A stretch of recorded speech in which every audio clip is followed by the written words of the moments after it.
Hi there Capricorn, thank you for joining me for your year 2013 forecast. I'm going to give you a structure, an overview of the big events of this year, and knitted into this are my weekly and monthly forecasts, which can give you even greater detail.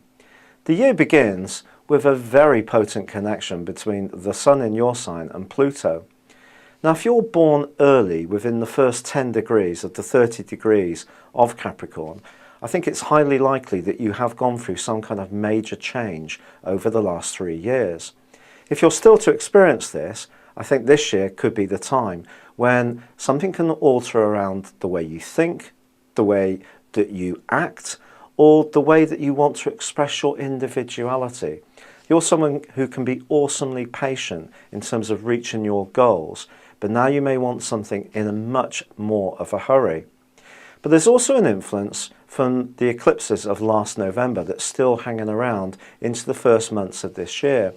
And this suggests when it comes to group situations, there can be opportunities but also responsibilities too. You may need to balance your need to be individual with the needs of the wider team. And also, if you do have a situation where you collectively work together, then there may be something that comes up around the politics or the employment rights between you that will need some careful consideration. You might find yourself needing to help someone out who's going through a rough time, but that can then impact on you, but you may still want to show solidarity or not, and that can be the rubbing point. There's also a tremendous need I feel for you in January to be a little bit more reckless when it comes to spending money, particularly if you are someone who's ordinarily very cautious about loot. But Mars is working its way all through January through an area which is going to give you a desire to have what you want, and again, have it now. So the desired side of your nature is very strong in the early parts of this year. But it links brilliantly with Uranus and also Jupiter. And if you are someone who is very inventive and creative, you might want to start up a new small business or venture which can help you to increase your earnings, but you might want to do it part-time, working from home to begin with. Now your ruler Saturn is set to go backwards from the middle of February for the following 5 months. If you have got some associations which are not quite so sweet, maybe it's a friendship where you and they are just slowly but surely drifting apart, the following 5.5 months are going to be very important to how this pans out. You may have to really be very determined to work at the relationship if you want to keep it, or you may decide that some things are worth just letting be, letting a situation come to an end. There's also going to be a clash between Pluto and Uranus. Now this is much more awkward for you, I must be honest. This begins in mid-March and it lasts to the end of the year.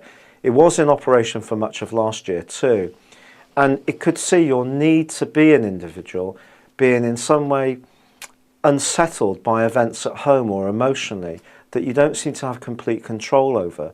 This could put you on edge. Maybe there's a youngster who's going through teenage blues. Maybe you've gone through some kind of separation.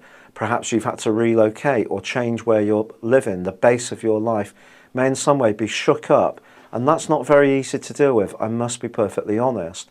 Now there is a solar eclipse in a lovely expressive part of your horoscope in May. But this solar eclipse is actually going to be forging a difficult link with the lunar eclipse later that month, which is in a much more intense area. Jealousy can be a feature in the following 6 months around relationships, or it's possible that costs will be associated with someone you love, want to help, feel it's difficult if you don't pitch in. Or there may be a business venture where you're tempted to take some risks, but you may not get rewarded in the way you want. Fortunately, Jupiter moves, and it moves at the start of June into a terrific area for you. It's going to really give you a boost when it comes to being more expressive. You can be a little bit shy about showing the more creative side of your nature, but once you really get going, you can be awesome, especially when it comes to things like architecture or understanding about making things that are in some kind of tangible form using natural materials. These kind of things could see you really flourish in the second half of the year. Now there is another lunar eclipse which occurs in October. This one comes before the solar eclipse. And this one occurs in your 4th solar house, the area which is very much to do with the family. But the solar eclipse occurs again in that 11th house. And I think your individuality or need to be part of something yet stand apart from it and yet keep people sweet who provide the support structure in your life is going to be the central themes of the last couple of months of this year. It's been a real pleasure being with you. Thank you for joining me. Good luck and goodbye for now.